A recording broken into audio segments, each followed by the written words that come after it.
continuing our series with the Tampa Bay Wave Tech Diversity Accelerator cohort, supported by Nielsen. Joining me today is Natalia Alexeeva from Friendly. Welcome.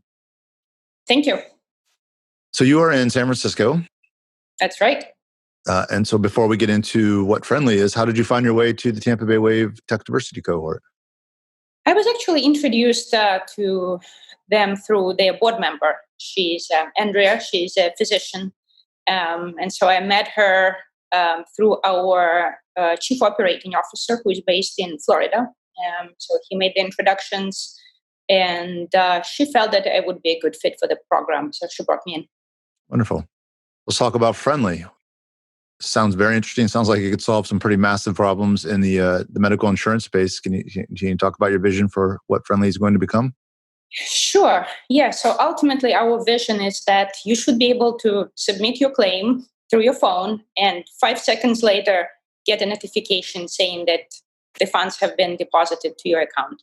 So this really works for anything that we call supplemental benefits. So anything vision, dental, any type of life insurance, accident, critical illness, anything that employers usually buy to supplement their medical insurance. Normally, the process around getting reimbursed for these services is fairly long and painful for the consumer, and it's kind of expensive and wasteful for the insurance company too.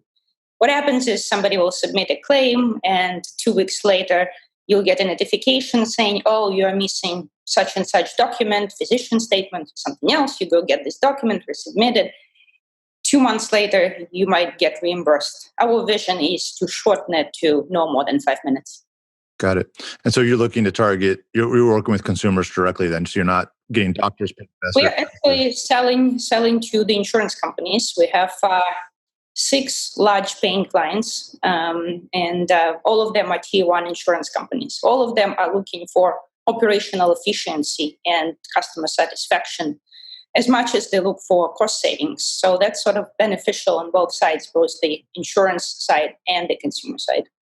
And since you're selling to them directly, then that probably, I'm assuming that makes the integration piece a lot easier. How do you integrate with their platforms? We have a very well-documented API that's designed with all these legacy systems in place. So financial sector and insurance specifically are sort of notorious for using very outdated mainframe technologies that is 30 years old plus. So we've designed an integration mechanism that has this old technology in mind and can essentially very effortlessly plug into it without much effort. When you talk about improving customer satisfaction, improving efficiency, reducing some of the overhead costs, how do you sort of break down when you're selling the product to the insurance companies?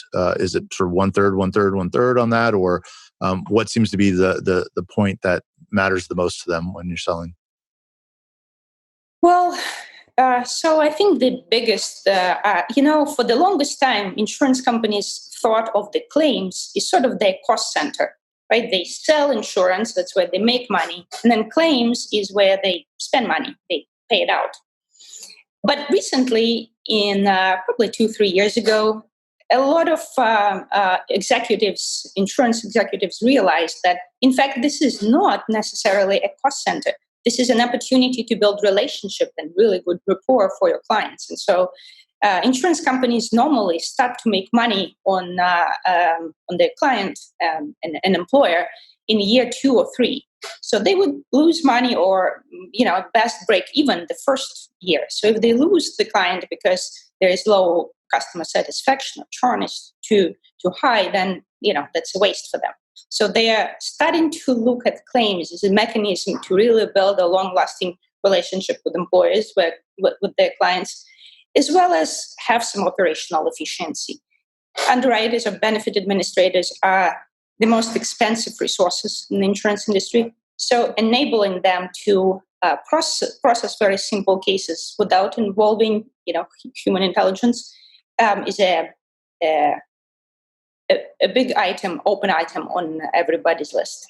Great. So customer retention really impacts the bottom line in a big way. Correct. Yes. Mm-hmm. So with that in mind, when you're working with onboarding the software and the platform, how much beyond just the straight, sort of straight operational nature of the software do you get when it comes to customer retention? Are you bringing in, any additional kinds of resources or training or whatever with customer retention since it's such a big part of the sales? Well, customer retention comes with the fact that employees can now get their case, can get all their answers for their claim answered in less than 5 minutes. So it's less about training. It's really more about I got in an accident. I just went to the ER. I want to get reimbursed. I wanted to get over with. This is where the satisfaction is. So what we do is we enable insurers and benefit administrators and underwriters provide this answer immediately, right away. Let's talk a little bit about your background. I've in researching you online a little bit before we started talking. I saw you gave some talks, around the world and a few years ago. So what's sort of been your entrepreneurial journey going back over the last few years? Yeah, so this is my second company. I started my first company in digital health in 2012, and I ran that company for about 4.5 years before exiting it. The company was, and that's really what enabled me to learn about insurance. My previous company we were focusing on healthcare delivery, so we worked with mostly hospitals and clinics, but of course they are joined by the hip with the insurers and carriers. So that was my exposure to the insurance companies, and I realized that a lot of operational problems that we were trying to solve and help physicians resolve really was not on their side, but on the carrier side. And really that's how I got into this space. So this is, I also worked for Amazon AWS before starting Friendly, really with the focus on machine learning, applied machine learning and data science and how it applies to the insurance sector. And really I spent almost 15 years in the industry, specifically looking for, I was doing machine learning when there was no machine learning. We called it pattern recognition. My first job was with the Department of Defense. And so that's I was always I was always a technologist at heart and interested in deep learning and machine learning. And I was always looking for opportunities of which industry really needs it the most. And so that's how that led me to insurance. And what's been the biggest, coming from having the first company, first go around at it to having another shot at it, what have been the big benefits you've been able to, or lessons you've been able to take from the first company into the second one? I think if I would name one, it would be managing people, really dealing with people, having patience. Founders are very usually high energy people. We work 24/7, and in my first company, that's what I basically asked from everybody else, and I don't think that was the fair thing to do. And so what I think I learned is, first of all, it's extremely important to find what motivates everybody in a company. Early stage employees are the most important people. Those are the ones who will, make it or break it. So finding what motivates them and ensuring that they are really bought into this common vision and have all the tools that they need to be successful. I now make it my absolute priority. So that means also culture, being more intentional about culture, maybe the second time around than the first time? Exactly. Yes. Mm-hmm. And early employees are a unique bunch. What are some of the things you found that motivate them? Obviously, equity is a piece of that as well. And maybe a slight work addiction wouldn't be so bad either. Right. Yeah. So, of course, being a part of the company and participating in the profits of the company directly. And another thing is its ability to learn and move fast. In the larger organizations, there's so much process that you have to follow. And process is not necessarily a bad thing, but large organizations, by nature of being so large, they enforce a million different checks and balances before you can complete something. And I feel in a smaller company, giving very knowledgeable, talented people this autonomy of thinking, of being able to envision something and implement it, and then several weeks later see it working in client's deployment is another big motivation for these folks. Yeah. From the fundraising side, have you found with the second go around that you're able to command a better valuation, have more of an understanding of what investors are looking for, and therefore being able and giving them that, making better terms for yourself? Well, I don't think I learned home. I mean, I always knew that healthy growth is very important. I've always been a proponent of raising money as late as possible when you actually have revenue and you have some proof of what you're doing, and you have an operating plan in mind. And so pushing fundraising, and if it's possible to fund yourself with revenue, then this is the cheapest money you would ever get. So that's one thing. I think what I learned in terms of investors is that,